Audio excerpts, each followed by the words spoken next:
ಸುಡುತ್ತಿದೆ ಬೇಸಿಗೆ, ತ್ವಚೆ ರಕ್ಷಣೆ ಹೇಗೆ? ಪ್ರಕೃತಿ ಹರಿಯಬೇಕು. ಉಷ್ಣಾಂಶ, ಮಳೆ, ಚಳಿ ಹೆಚ್ಚಾಗುವ ಪ್ರಕೃತಿಯ ಇಂತಹ ಬದಲಾವಣೆಗಳಿಗೆ ಮೂಲ ಕಾರಣ ಮನುಷ್ಯನೇ. ಹೀಗಾಗಿ ಪ್ರಕೃತಿಯೊಂದಿಗೆ ಹೊಂದಾಣಿಕೆ ಮಾಡಿಕೊಳ್ಳುವುದು ನಮ್ಮದೇ ಪ್ರಮುಖ ಹೊಣೆಯಾಗಿರುತ್ತದೆ. ನಮ್ಮ ಜೀವನಾರೋಗ್ಯದ ಹಿತದೃಷ್ಟಿಯಿಂದ ಸರಿಯಾದ ಆಹಾರ, ನಿದ್ರೆ, ವಸತಿಗಾಗಿ ಋತುಮಾನದ ಬದಲಾವಣೆಗನುಸಾರವಾಗಿ ಬದುಕನ್ನು ಕಟ್ಟಿಕೊಳ್ಳಬೇಕು. ಇದರಿಂದ ಯಾವುದೇ ಕಾಲಮಾನಗಳೊಂದಿಗೆ ಸುಸೂತ್ರವಾಗಿ ಜೀವಿಸಲು ಸಾಧ್ಯವಾಗುತ್ತದೆ. ಚಿಂತೆ ಬಿಡಿ, ಮನೆಮದ್ದು ಬಳಸಿ. ಬೇಸಿಗೆ ಕಾಲದ ಬಿರುಬಿಸಿಲಿನ ಬೇಗೆ ರಾಜ್ಯಾದ್ಯಂತ ಕಾಡುತ್ತಿದೆ. ಉತ್ತರ ಹಾಗೂ ಕಲ್ಯಾಣ ಕರ್ನಾಟಕದ ಮುಕ್ಕಾಲು ಭಾಗ 40°C ಉಷ್ಣಾಂಶ ಕಂಡಿದೆ. ಬಹುತೇಕ ಕಡೆ ಜನರು ಮನೆಯಿಂದ ಹೊರಹೋಗಲಾರದಷ್ಟು ಬಿಸಿಲು ಕಾಡುತ್ತಿದೆ.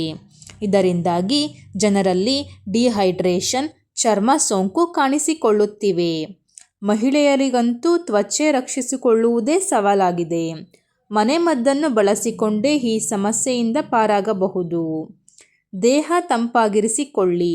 ತ್ವಚೆಗೂ ದೇಹ ತಂಪಾಗಿರಿಸಿಕೊಳ್ಳುವುದಕ್ಕೂ ನೇರ ಸಂಬಂಧವಿದೆ. ನಿಮ್ಮ ದೇಹ ತಂಪಾಗಿದ್ದರೆ ಸಹಜವಾಗಿಯೇ ತ್ವಚೆ ಕೂಡ ಕಾಂತಿಯುಕ್ತವಾಗಿರುತ್ತದೆ. ಇದಕ್ಕಾಗಿ ಪ್ರತಿನಿತ್ಯ ಕನಿಷ್ಠ 3-4 ಲೀಟರ್ ನೀರನ್ನು ಕುಡಿಯುವುದು ಉತ್ತಮ.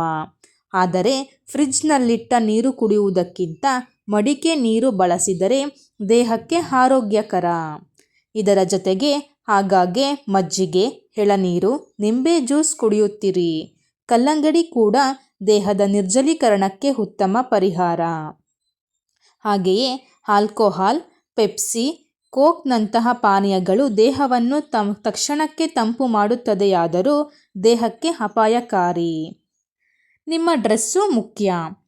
ಬಿರು ಬೇಸಿಗೆಯಲ್ಲಿ ವಸ್ತ್ರ ಬಳಕೆ ಬಗ್ಗೆ ಎಚ್ಚರವಿರಲಿ. ತೆಳ್ಳಗಿನ, ಸಡಿಲವಾದ ಕಾಟನ್ ಬಟ್ಟೆಗಳು ಸೂಕ್ತ.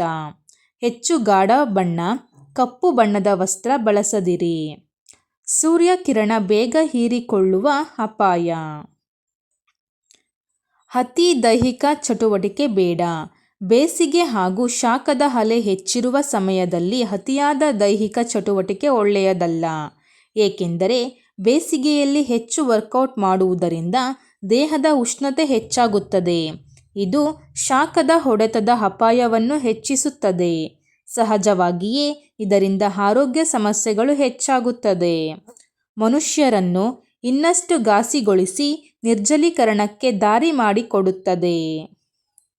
ಪ್ರತಿನಿತ್ಯ ಹೀಗೆ ಮಾಡಿರಿ. ಕನಿಷ್ಠ 2 ಬಾರಿ ತಂಪು ನೀರಲ್ಲಿ ಸ್ನಾನ, 7-8 ಬಾರಿ ಮುಖ, ಕೈಕಾಲು ತೊಳೆಯಿರಿ. ಮಧ್ಯಾಹ್ನ ಊಟದ ಬಳಿಕ ಅತಿ ನಿದ್ರೆ ಬೇಡ. ರಾತ್ರಿ ಮೈ ಬಿಸಿಯಾದರೆ ಒದ್ದೆ ಬಟ್ಟೆ ಬಳಸಿ. ಚಾಪೆಯಲ್ಲಿ ಮಲಗಿದರೆ ದೇಹ ತಂಪು. ಎಸಿ, ಕೂಲರ್ ಬೇಡವಾದರೆ ಪಾತ್ರೆಯಲ್ಲಿ ನೀರು ಹಾಕಿ. ಫ್ಯಾನ್ ತಿರುಗುವಾಗ ಆ ನೀರನ್ನು ಗಾಳಿ ಹೀರುತ್ತದೆ. ಬಳಿಕ ಮಲಗಿದಾಗ ತಂಪಾದ ಗಾಳಿಯು ಬೀಸುತ್ತದೆ. ನಿಮ್ಮ ಆಹಾರ ಹೀಗಿರಲಿ. ಉಷ್ಣ ಹೆಚ್ಚಿಸುವ ಖಾರ, ಹುಳಿ ಪದಾರ್ಥ ಬೇಡ. ಕರಿದ ಪದಾರ್ಥ ಕಡಿಮೆ ಮಾಡುವುದು ಉತ್ತಮ. ಸೊಪ್ಪು, ಮೊಳಕೆ ಕಾಳುಗಳ ಪಲ್ಯ ಹೆಚ್ಚು ಸೇವಿಸಿ. ಸೌತೆ, ಕುಂಬಳ ರೀತಿ ರಸಭರಿತ ತರಕಾರಿ ಉತ್ತಮ. ಆಹಾರದಲ್ಲಿ ಜೀರಿಗೆ, ಇಂಗು, ಶುಂಠಿ ಹೆಚ್ಚಿರಲಿ. ಇದರಿಂದ ಹೊಟ್ಟೆಯುಬ್ಬರ, ಅಜೀರ್ಣ ಆಗಲ್ಲ. ಚರ್ಮದ ರಕ್ಷಣೆ ಹೀಗಿರಲಿ. ಸ್ನಾನಕ್ಕೆ ಕಡಲೆ ಹಿಟ್ಟನ್ನು ಬಳಸುವುದು ಉತ್ತಮ. ಇದರಿಂದ ಚರ್ಮ ತುರಿಕೆ ಸಮಸ್ಯೆಗೆ ಪರಿಹಾರ. ರಕ್ತ ಚಂದನ ಲೇಪ ಒಣ ಚರ್ಮಕ್ಕೆ ಕಾಂತಿಕಾರಕ. ಕಪ್ಪು ಮಣ್ಣಿನ ಲೇಪ, ಗುಲಾಬಿ ನೀರು ಹಿತಕರ. ಆಲೋವೆರಾ ಜೆಲ್, ಮುಳ್ಳು ಸೌತೆ ಮುಖಕ್ಕೆ ಬಳಸಿ. ಪಪ್ಪಾಯದಂತಹ ಫೇಸ್ ಪ್ಯಾಕ್ ಆರೋಗ್ಯಕರ. ರಾಸಾಯನಿಕಯುಕ್ತ ಮೇಕಪ್ ಬಳಸುವುದು ಬೇಡ. ಚಿತೋಹಾರಿ ಹಸಿರು ಚಹಾ. ನಿಮಗೆ ಗೊತ್ತಿರಲಿ, ಹಸಿರು ಚಹಾ ಸೂರ್ಯನ ಅತಿ ನೇರಳ ಕಿರಣಗಳ ಪ್ರಭಾವ ತಗ್ಗಿಸುವಲ್ಲಿ ಪ್ರಮುಖ ಪಾತ್ರ ವಹಿಸುತ್ತದೆ. ಈ ಚಹಾ ಸೇವನೆಯಿಂದ ಚರ್ಮದ ಆರೈಕೆ ಮತ್ತು ರಕ್ಷಣೆ ಆಗುತ್ತದೆ. ಅಷ್ಟೇ ಅಲ್ಲ, ಉರಿಯಿಂದಲೂ ರಕ್ಷಣೆ ಒದಗಿಸುತ್ತದೆ. ಒಂದು ಹಸಿರು ಟೀ ಬ್ಯಾಗ್ ಚೆನ್ನಾಗಿ ಕುದಿಸಿದ ಬಳಿಕ ನೀರನ್ನು ತಣಿಯಲು ಬಿಡಿ. ತಣಿದ ಬಳಿಕ ಒಂದು ಹತ್ತಿಯ ಉಂಡೆಯನ್ನು ನೀರಿನಲ್ಲಿ ಮುಳುಗಿಸಿ ಬಿಸಿಲಿಗೆ ಒಡ್ಡುವ ತ್ವಚೆಯ ಭಾಗವನ್ನು ತೇವಗೊಳಿಸಿ ಒಣಗಲು ಬಿಡಿ. ಆ ಬಳಿಕ ಫಲಿತಾಂಶ ನೋಡಿ. ಉಷ್ಣಾಂಶ ಕಾಯಿಲೆಗಳಿವು. ಶಾಖ ವಿಫಲತೆಯಿಂದ ತಲೆ ಸುತ್ತು, ದೇಹದ ಉಷ್ಣಾಂಶ ಹೆಚ್ಚಳ, ಜ್ವರ, ವಾಂತಿಯ ಅನುಭವವಾಗುತ್ತದೆ. ನಿರ್ಜಲೀಕರಣದಿಂದ ತುಟಿಗಳ ಒಣಗುವಿಕೆ, ಗಾಢ ವರ್ಣದ ಮೂತ್ರ, ತಲೆ ಸುತ್ತಿನ ಲಕ್ಷಣ. ಅಲರ್ಜಿಯಿಂದ ಗಿಡಗಳಿಂದ ಹರಡುವ ಪೋಲನ್, ಧೂಳು ಅಲರ್ಜಿಗೆ ಕಾರಣವಾಗಬಹುದು. ಆಹಾರ ಕಾಯಿಲೆಯಿಂದ ಬೇಸಿಗೆಯಿಂದ ಸೂಕ್ಷ್ಮ ಜೀವಾಣು ಉತ್ಪತ್ತಿ, ಕಾಲರಗೆ ಕಾರಣವಾಗಬಹುದು. ನೀರಿಂದ ಹರಡಬಲ್ಲ ಕಾಯಿಲೆ ನೋಡುವುದಾದರೆ ಅಶುದ್ಧ, ಹಳ್ಳ, ಸರೋವರಗಳಲ್ಲಿ ಆಡಿದರೆ ಸೋಂಕು ತಗಲಬಹುದು. ಮೈ ಮರೆತರೆ ಜೀವಕ್ಕೆ ಕುತ್ತು. ಬೇಸಿಗೆಯಲ್ಲಿ ಬೆವರಿನ ಮೂಲಕ ನಮ್ಮ ದೇಹದ ಜಲಾಂಶ ಹೊರ ಹೋಗುತ್ತಿರುತ್ತದೆ. ಇದರಿಂದ ನಿರ್ಜಲೀಕರಣವಾಗುವ ಸಂಭವವಿರುತ್ತದೆ. ಹಾಗಾಗಿ ಸುಡುವ ಬಿಸಿಲು, ಉಷ್ಣಾಂಶ ಹೆಚ್ಚಳ ದೇಹವನ್ನು ಮತ್ತಷ್ಟು ದುರ್ಬಲಗೊಳಿಸುತ್ತದೆ.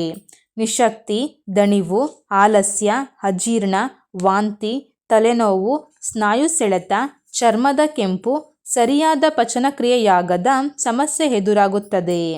ಇವೆಲ್ಲವೂ ನಿತ್ಯದ ಚಟುವಟಿಕೆಗಳಿಗೆ ಆಘಾತ ನೀಡುತ್ತದೆ. ಸಮಸ್ಯೆ ಉಲ್ಬಣಿಸಿದರೆ ಕೋಮಾಗೆ ಜಾರಬಹುದು. ಹೃದಯಾಘಾತ ಹಾಗೂ ಜೀವಕ್ಕೆ ಅಪಾಯ ಸಂಭವವೂ ಹೆಚ್ಚಾಗಿರುತ್ತದೆ. ನಮ್ಮ ನೆತ್ತಿ ರಕ್ಷಣೆಗೆ ಬೇಸಿಗೆ ಬಿಸಿ ನೇರವಾಗಿ ನೆತ್ತಿಯ ಮೇಲೆ ಬೀಳುವುದನ್ನು ತಪ್ಪಿಸಿಕೊಳ್ಳುವುದು ಒಳಿತು. ಹೀಗಾಗಿ ಮನೆಯಿಂದ ಹೊರ ಹೋಗಬೇಕಾದರೆ ತಲೆ ಮೇಲೆ ಟೋಪಿ, ಬಟ್ಟೆ ಧರಿಸಬೇಕು. ಇಲ್ಲವೇ ಛತ್ರಿ ಬಳಸಬೇಕು. ಇನ್ನು ಬೇಸಿಗೆ ಅವಧಿಯಲ್ಲಿ ಹೊಟ್ಟು, ತುರಿಕೆ ಸಮಸ್ಯೆ ಹೆಚ್ಚಿರುತ್ತದೆ. ಹೀಗಾಗಿ ವಾರದಲ್ಲಿ 4 ಬಾರಿಯಾದರೂ ತಲೆ ಸ್ನಾನ ಮಾಡಿದರೆ ನೆತ್ತಿ ತಂಪಾಗಿರುತ್ತದೆ. ನಿತ್ಯ ತೆಂಗಿನ ಎಣ್ಣೆ ಬಳಸುವುದು ನೆತ್ತಿಗೆ ಒಳ್ಳೆಯದು.